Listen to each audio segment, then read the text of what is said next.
Oppenheimer presenta. Llega a usted por cortesía de Arcos Dorados.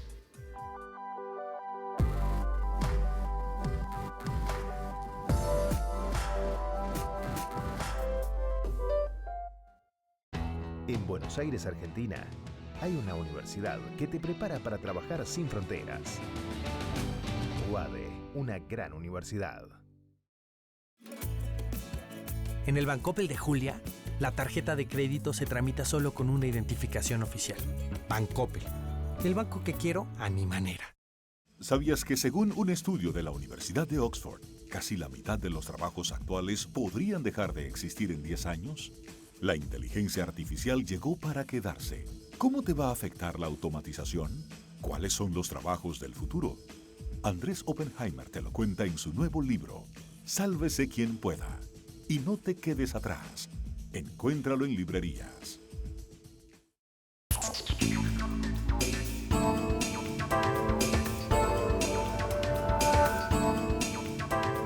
Hola, ¿qué tal? Soy Andrés Oppenheimer. Gracias por estar con nosotros. Hoy vamos a hablar de dos temas fascinantes. Vamos a empezar hablando de la epidemia de la soledad.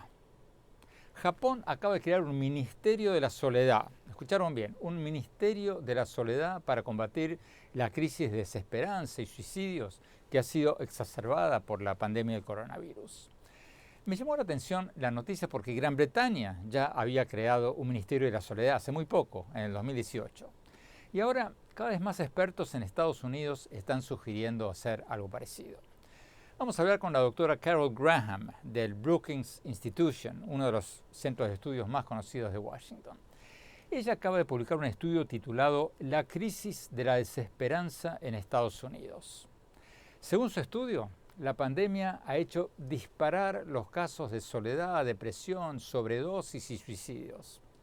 Y el estudio dice que hay que hacer algo para combatir la creciente epidemia de la soledad, porque aunque logremos derrotar la pandemia en los próximos meses, en el próximo año, vamos a seguir teniendo un problema cada vez mayor de soledad tecnológica. El trabajo remoto, el comercio electrónico, la educación a distancia, todo eso está para quedarse. Y van a aumentar la soledad y el aislamiento de mucha gente. Le vamos a preguntar a la doctora Graham qué tendríamos que hacer en todos nuestros países para combatir la creciente epidemia de la soledad. Y después, otro tema fascinante. Vamos a hablar con el historiador argentino radicado en España, Carlos Malamud, que acaba de publicar un libro fascinante sobre Simón Bolívar. El libro dice que la imagen del libertador, la imagen de Bolívar como un líder de la lucha antiimperialista contra Estados Unidos, es un invento del chavismo. El libro se llama El sueño de Bolívar y la manipulación bolivariana. Y Malamud da muchos ejemplos sobre cómo Hugo Chávez cortó frases de Bolívar por la mitad y tergiversó otras para vender la idea, la imagen de un Bolívar antiestadounidense y pionero de la patria grande latinoamericana. Y vamos a dar algunos ejemplos concretos de algunas de las frases de Bolívar que fueron totalmente tergiversadas por Chávez, según este libro basado en las cartas y los manifiestos escritos del propio Simón Bolívar. Bueno, empecemos con el tema de la epidemia de la soledad y con la doctora Carol Graham del Brookings Institution. Doctora Graham, muchas gracias por estar con nosotros. Como usted sabe, Japón acaba de crear un ministerio de la soledad y usted en su estudio recomienda al presidente Joe Biden crear una superagencia federal de Estados Unidos para combatir lo que usted llama la crisis de la desesperanza. ¿Usted cree que Estados Unidos tendría que crear un ministerio de la soledad como Japón? Gracias, Andrés. Un placer estar aquí. Creo que para Japón es buena idea, dado la estructura de su gobierno y dado que ya tenían tasas muy altas de suicidio. Gran Bretaña ya tenía un ministerio de soledad hace 2 años. Han mandado el cargo con lo de bienestar. Tienen los métricos en sus estadísticos, tienen muchos esfuerzos para hacer bienestar una prioridad para hasta el Departamento de Tesoro. Nueva Zelanda ha seguido y ahora Japón también está considerando esto por el pandémico. Ahora, lo que yo recomendé para los Estados Unidos es sí hacer el asunto una prioridad. La desesperación, el suicidio. Los Estados Unidos tienen más de estas muertes que llamamos deaths of despair, muertes de desesperación, que son suicidio, drogas, veneno por alcohol, y prioritariamente están en los blancos sin educación, solo tienen educación de media. En general viven en comunidades que eran las comunidades de la clase trabajadora blanca, que tenían empresas de minería, de manufacturas, y toda la comunidad vivía alrededor de estas empresas, y menos eso no tenían mucho más. Entonces, cuando se fueron estos puestos y cerraron las empresas, las comunidades se quedaron con una desesperación impresionante, y en cambio a las minorías, los hispánicos, los africanoamericanos en los Estados Unidos, que tienen mucho más resiliencia, tienen mucho más experiencia haciendo todo tipo de puestos, de armar comunidades de empatía que se apoyen ellos mismos. Los blancos son mucho más isolados, no tienen esa misma red social. Entonces, lo que usted propone no es crear un ministerio de la soledad, sino una superagencia de la soledad. Proponiendo una super agencia, pero no estoy tratando también de proponer algo que no va a costar millones de dólares o billones de dólares y que no va a incrementar la burocracia. Una agencia de coordinación, como dices, una superagencia que puede priorizar cosas, que puede ayudar que los diferentes esfuerzos se coordinan y que pueden tratar igualmente a la misma vez probar apoyo a los esfuerzos locales, que hay muchos para tratar de combatir la desesperación, pero no tienen ningún apoyo logístico por el gobierno federal. Por ejemplo, hay muchos programas para recuperar la economía en estas comunidades, pero asumen que si vienen puestos ahí, o si hay algo que se llama moving to opportunity, mudándose a la oportunidad, tratando de crear más acceso a los puestos quizás que están en el otro estado, o el otro county, lo que sea, otro departamento. Asumen que esta gente desesperada va a mudarse a donde están los puestos. Esta gente está adictido a drogas, no tienen ninguna esperanza, no tienen ninguna aspiración. Han salido del mercado de labor porque ya han perdido esperanza. Y no podemos solo decir, ponemos nuevos puestos de trabajo y todo se va. Se tiene que ver el problema con todos los factores, y necesita alguien, hay que decir una agencia que lo coordina, y que también le da prioridad. Ahora quiero preguntarle concretamente qué debería ser o podría ser esa agencia, pero antes de eso, ¿está probado que los ministerios de la felicidad o los ministerios de la soledad funcionan? Porque Venezuela, por ejemplo, creó hace pocos años el Viceministerio para la Suprema Felicidad, textualmente. Bueno, y el país se viene cayendo en pedazos. Ya han huido del país más de 5 millones de venezolanos, o sea, tan contentos no están. ¿Está probado que estos ministerios funcionan?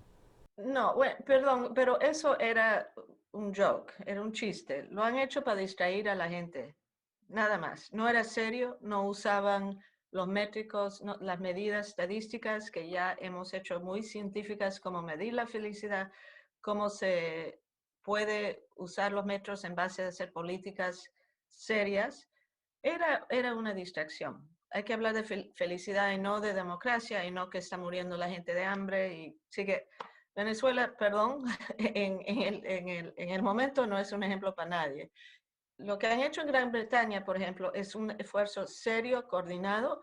Miden el bienestar con 4 preguntas, no cuesta mucho, en todos los estadísticos anuales que toman, todas las encuestas en Gran Bretaña tienen estas medidas que se han probado. Yo fui parte del equipo con el OECD, con la Academia de Ciencias en los Estados Unidos y con el gobierno de Britania, que se coordinaron muchos académicos y también gente de hacer pública, de hacer practitioners, la gente que hace la política pública, para hablar sobre qué era la mejor manera de medir esto y cómo aplicarlo. No es de decir a la gente qué te hace feliz, es de verdad medir lo que está pasando en términos de cómo la gente evalúa su vida total, si están deprimidos o no, si están contentos o no, si sienten que tienen una razón por vivir o no. Y la gente no sabe que como contestan esa pregunta se está ligada a toda esta otra información sobre su edad, su ingreso, dónde viven. Pero ¿qué Entonces, hacen con esa información? ¿Cómo se usa?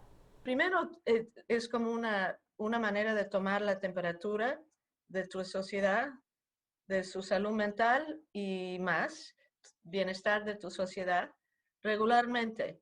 Pero cuando hay un cambio en un distrito o un grupo demográfico, como decir los jóvenes o las mujeres o los viejos, lo que sea, un cambio significante, eso es como un indicador de que tienes que pagar atención. Entonces, por ejemplo, yo encuentro en los Estados Unidos que la desesperación en los hombres sin educación de universidad, blancos, a media edad, comenzaron a bajar en su optimismo, incrementar en su desesperación 20 años antes que tuvimos una crisis de mortalidad. Entonces, si nosotros tendríamos una manera de monitorar con estos metros, algo que he proponido, yo he creado un índice así que está en mi website, se llama un indicador de vulnerabilidad para los Estados Unidos. Primero, tienes un sistema de monitorear. Segundo, usan estos métricos para designar intervenciones en estas comunidades. Han hecho mucho en Gran Bretaña, pero también un poco estamos haciendo por ONGs en los Estados Unidos sobre tratar de encontrar a esta gente que está isolada en sus casas con depresión, no salen, no hacen nada, no tienen razón por vivir, y con cosas muy simples como proveer nuevo acceso a participar en los artes, o nuevo acceso a ser voluntario en tu comunidad, o de ir en caminos con otra gente de la comunidad regularmente. Y es como el primer paso para incrementar el bienestar, es sacar a la gente de su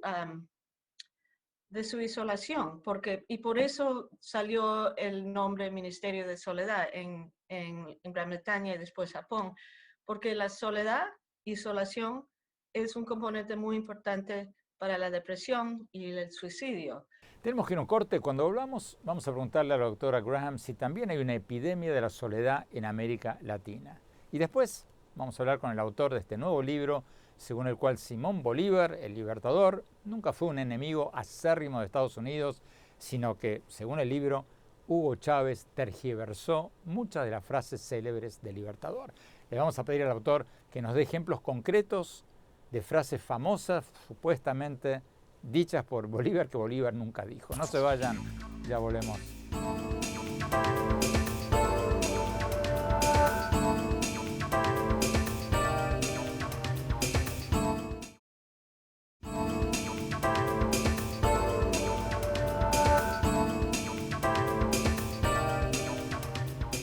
Gracias por seguir con nosotros. Estamos hablando sobre la decisión de Japón de crear un Ministerio de la Soledad para combatir la ola de desesperanza y suicidios que se ha exacerbado muchísimo en el último año por la pandemia del coronavirus.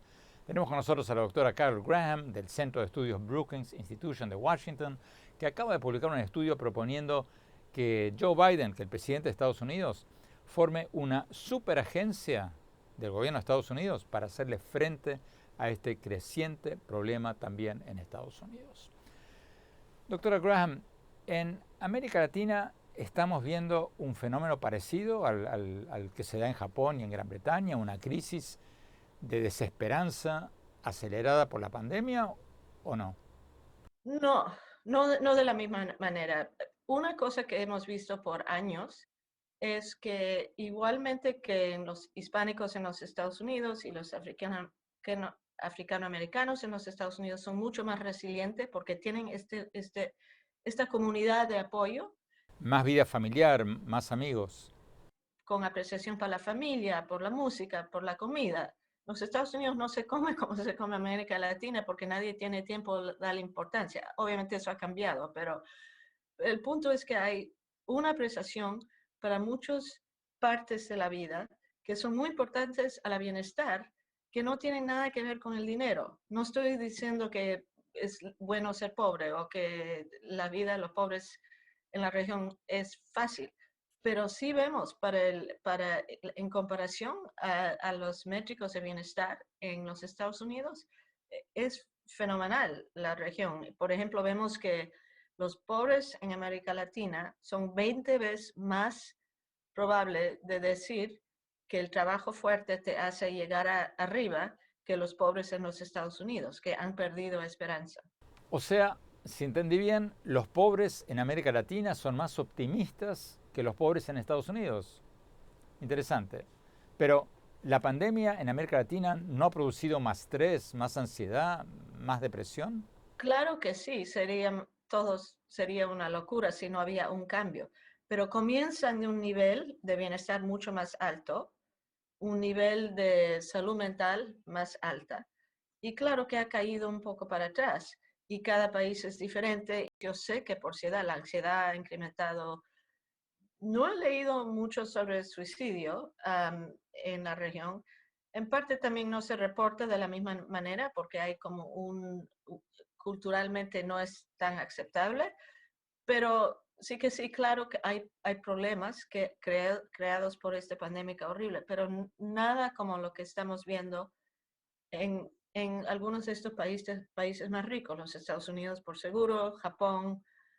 ¿Usted cree que vamos a ver en el mundo más ministerios de la soledad como los de Japón o Gran Bretaña o más agencias intergubernamentales para combatir la soledad como lo que usted propone para Estados Unidos? Yo creo que sí, no tiene que ser ministerios, pero creo que atención a medir esto, creo que para mí más importante que el ministerio es el signo de prioridad que da comenzar a incluir estas métricas en las estadísticas oficiales. Eso debería ser parte del dashboard, el indicador central que usa el gobierno, pero también la población. O sea, no medir solo el Producto Bruto, no medir solo el crecimiento económico de los países, sino estas otras cosas también. Interesantísimo. Doctora Graham, muchísimas gracias por esta entrevista. Al final del programa de hoy voy a volver a este tema. Pero antes vamos a ver la entrevista con el autor de este nuevo libro sobre Simón Bolívar, que con citas textuales dice que el Libertador nunca fue el adalid de la causa antiimperialista norteamericana, que según el autor del libro, esa imagen fue un invento del chavismo. No se vayan, ya volvemos.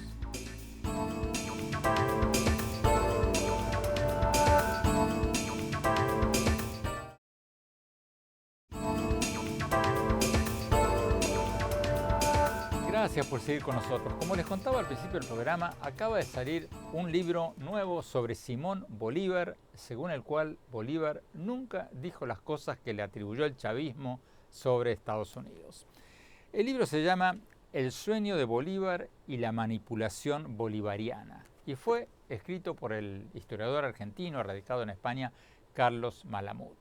Según Malamud, Chávez tergiversó burdamente los escritos de Bolívar, a veces incluso cortando sus frases por la mitad, desvirtuando totalmente lo que había escrito el Libertador.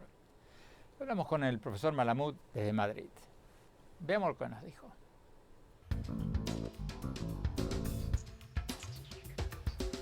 Carlos Malamud, muchas gracias por estar con nosotros. Lo tuteo al profesor Malamud porque lo conozco hace muchos años. Carlos, ¿en qué te basas para afirmar en tu libro que Bolívar no fue un crítico acérrimo de Estados Unidos, como decía Chávez, que incluso le cambió el nombre al país para ponerle República Bolivariana de Venezuela? ¿Acaso no es cierto que Bolívar decía que Estados Unidos era el culpable del atraso de América Latina? Antes de darte la palabra, déjame leerte una frase de Bolívar que tú mismo citas en tu libro. La famosa frase de Bolívar, o la supuesta frase de Bolívar, dice, abro comillas y leo textualmente de tu libro: los Estados Unidos parecen destinados por la providencia para plagar la América de miseria a nombre de la libertad. ¿Acaso Bolívar no dijo eso?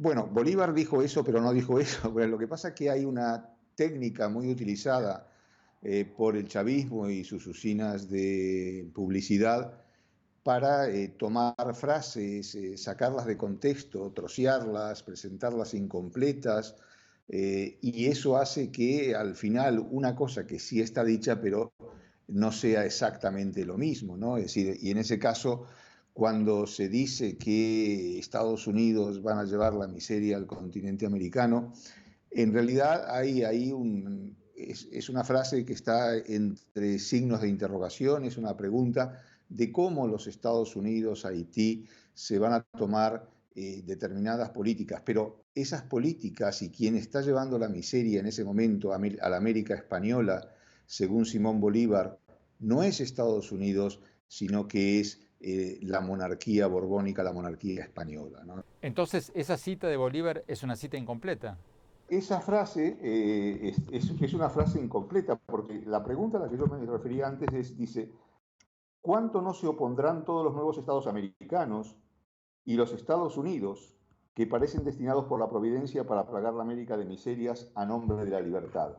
No son los Estados Unidos los que parecen destinados por la providencia para plagar la América de miseria a nombre de la libertad, sino es España. Y entonces la pregunta es, bueno, ¿cómo se van a oponer todos los nuevos estados americanos junto con Estados Unidos? Pero hay otras supuestas citas de Bolívar que también lo muestran como un crítico furibundo de Estados Unidos. Tú mismo citas en tu libro otra cita de Bolívar que dice, y de nuevo, leo textualmente, los americanos del norte, por ser solo extranjeros, tienen el carácter de heterogéneos para nosotros.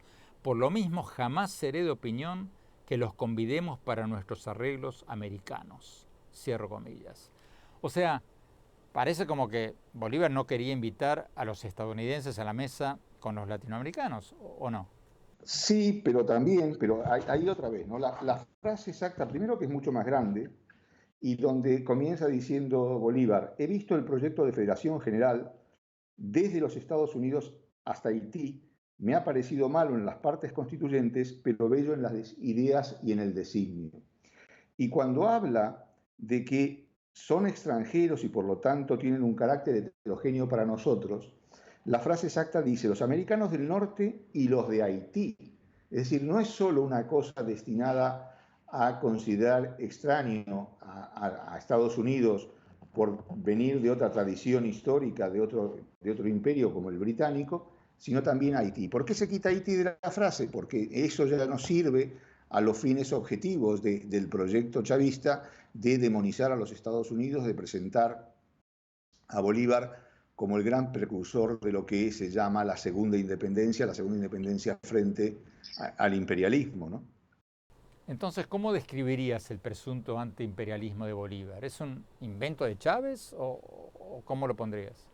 Bolívar en realidad tenía una opinión contradictoria de Estados Unidos como todas las cosas, ¿no? Es decir, Bolívar pensaba, primero, que Estados Unidos era una gran nación, segundo, que formaba parte del hemisferio americano, del cual él también era parte, tercero, que el auxilio de Estados Unidos era importante, cuarto, que la tradición política que había dado lugar al nacimiento de Estados Unidos era una tradición basada en las libertades y en la democracia y por lo tanto era fundamental, más allá de que el régimen federal imperante en Estados Unidos no lo convenciera totalmente, ¿no? Ahora bien, al mismo tiempo Bolívar recelaba primero del sistema esclavista presente en Estados Unidos. No olvidemos que Bolívar, al poco tiempo de iniciada su campaña libertadora, se muestra contrario a la esclavitud, entre otras cosas porque necesita de los antiguos esclavos para nutrir sus ejércitos, y segundo, de algunas conductas que no termina de aprobar de Estados Unidos, como una cierta prepotencia o el hecho de que primen sus negocios sobre otras consideraciones políticas. Pero recuerdo que invita a Estados Unidos Bolívar a formar parte de ese congreso anfictiónico, ¿no? Tenemos que ir a un corte. Cuando volvamos, seguimos hablando sobre la presunta tergiversación del pensamiento de Bolívar por parte del chavismo. No se vayan, ya volvemos.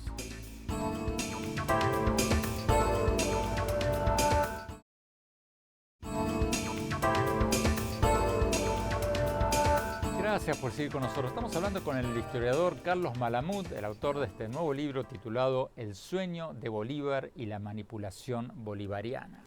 Según este libro, el libertador Simón Bolívar nunca dijo las cosas que le atribuyó el chavismo sobre Estados Unidos, ni tampoco fue un adelantado de la lucha contra el imperialismo norteamericano. Malamud dice que Chávez cortó por la mitad o cambió totalmente las frases de Bolívar para que parezcan mucho más críticas a Estados Unidos de lo que realmente fueron. Sigamos viendo la entrevista.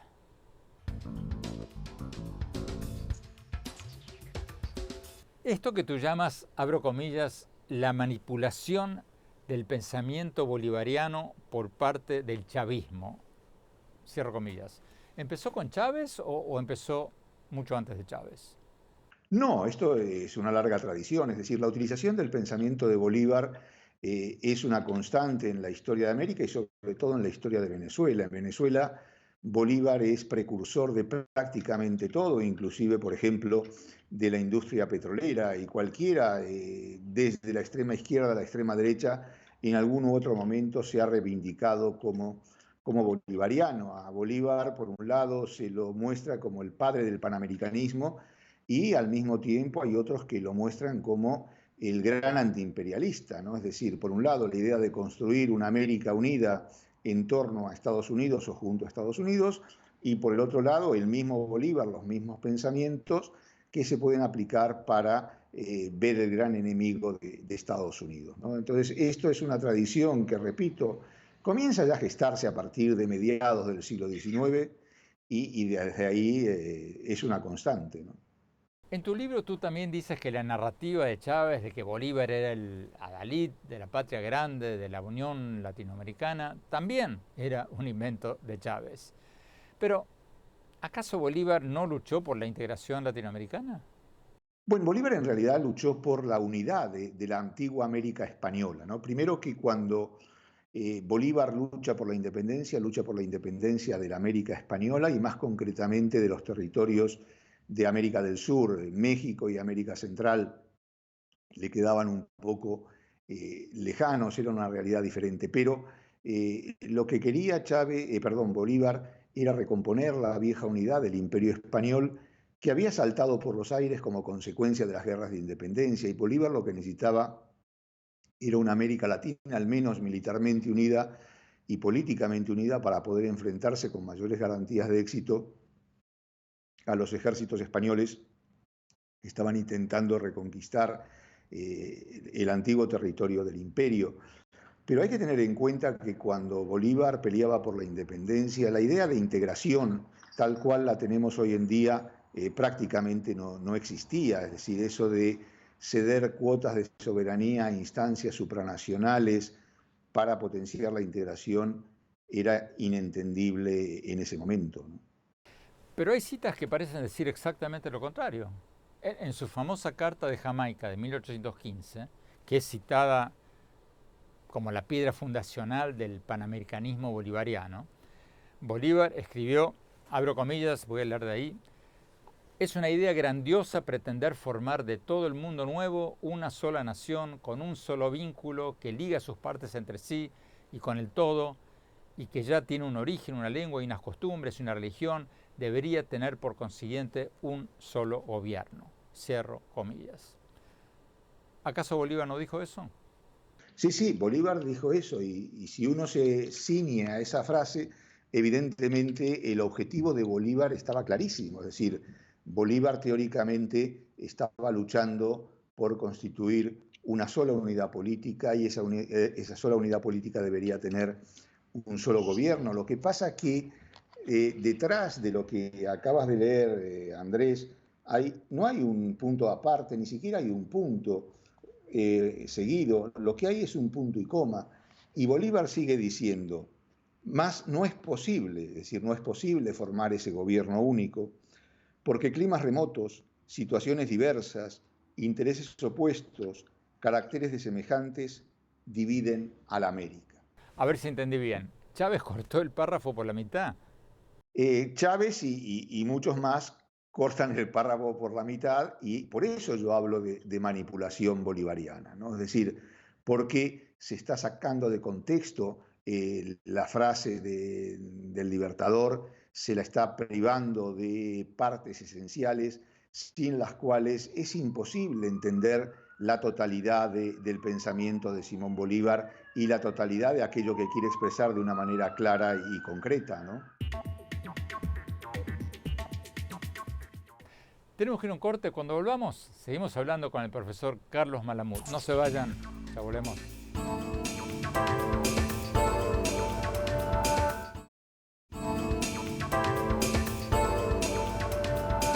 Gracias por seguir con nosotros. Estamos hablando con el historiador Carlos Malamud, el autor de este nuevo libro titulado El sueño de Bolívar y la manipulación bolivariana.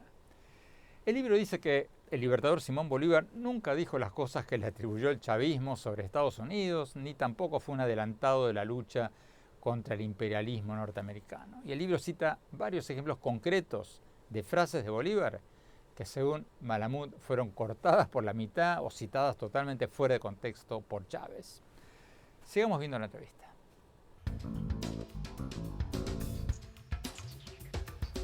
Hugo Chávez decía que Bolívar supuestamente habría sido asesinado por un presunto complot de la oligarquía colombiana. Recuerdo que Chávez incluso nombró una comisión investigadora y exhumó los restos de Bolívar y se paralizó el país por varios días para exhumar los restos de Bolívar.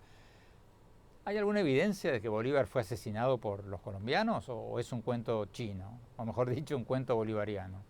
Lo que está claro es que Chávez necesitaba tener un Bolívar a su imagen y semejanza. Debía, en términos de Derrida, deconstruir a Bolívar y volver a construir uno nuevo, tanto desde el punto de vista físico, a tal punto que encomienda a una comisión de científicos que diseñen un nuevo rostro de Bolívar mucho más parecido al suyo, mucho más lejano de los orígenes europeos del Libertador y más próximos a los orígenes mestizos de Chávez, pero también un Chávez con un discurso diferente, un Chávez más próximo a los postulados socialistas y a los postulados antiimperialistas, ¿no? Y esto hace que toda la mitología en torno a lo que a lo que Bolívar es y representa intente modificarse, y de ahí la idea de que fue asesinado, envenenado concretamente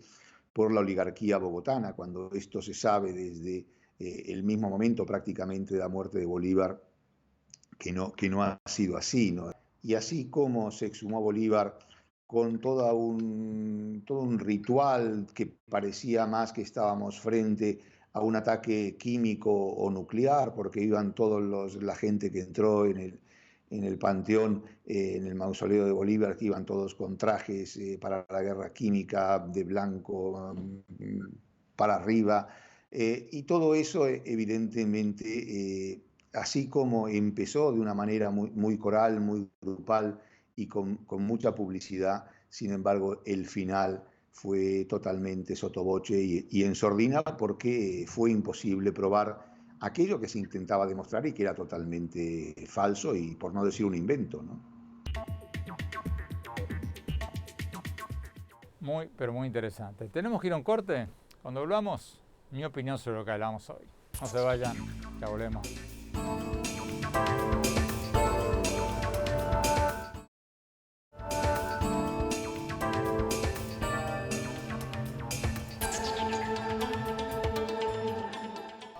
Gracias por seguir con nosotros. Mi opinión sobre el tema con el que arrancamos el programa de hoy, la decisión de Japón de crear un Ministerio de la Soledad para lidiar con el aumento de la depresión y de los suicidios. Gran Bretaña ya había creado un Ministerio de la Soledad en el 2018 y ahora cada vez más expertos en Estados Unidos están proponiendo algo parecido: una Comisión Nacional para combatir la epidemia de la soledad.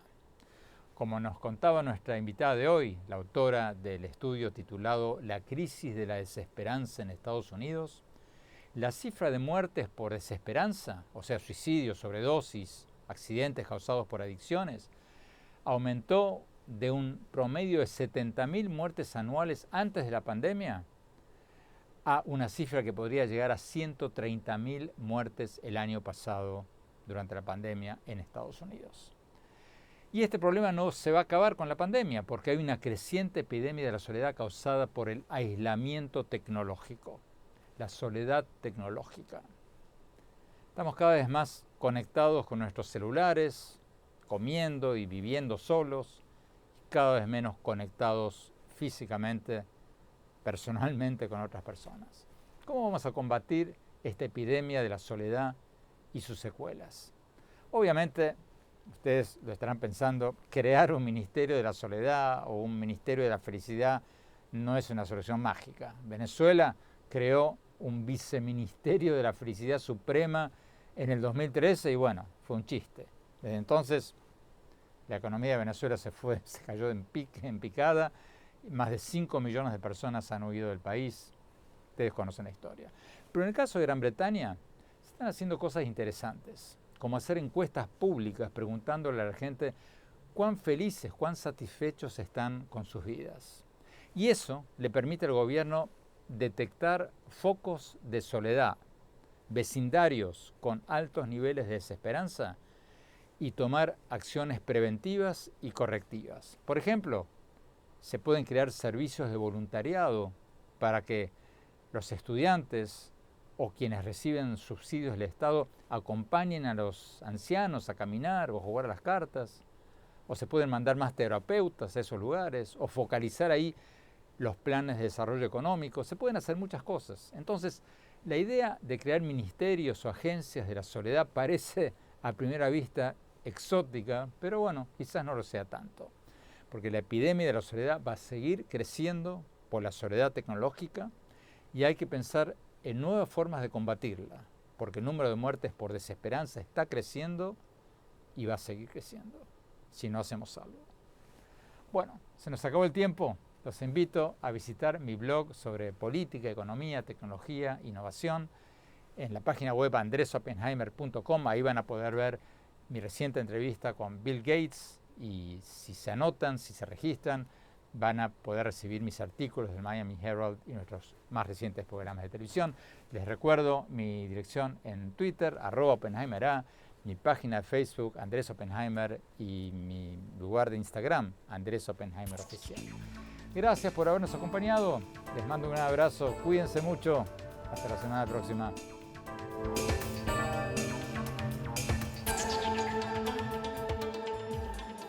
Oppenheimer presenta. Llega a usted por cortesía de Arcos Dorados.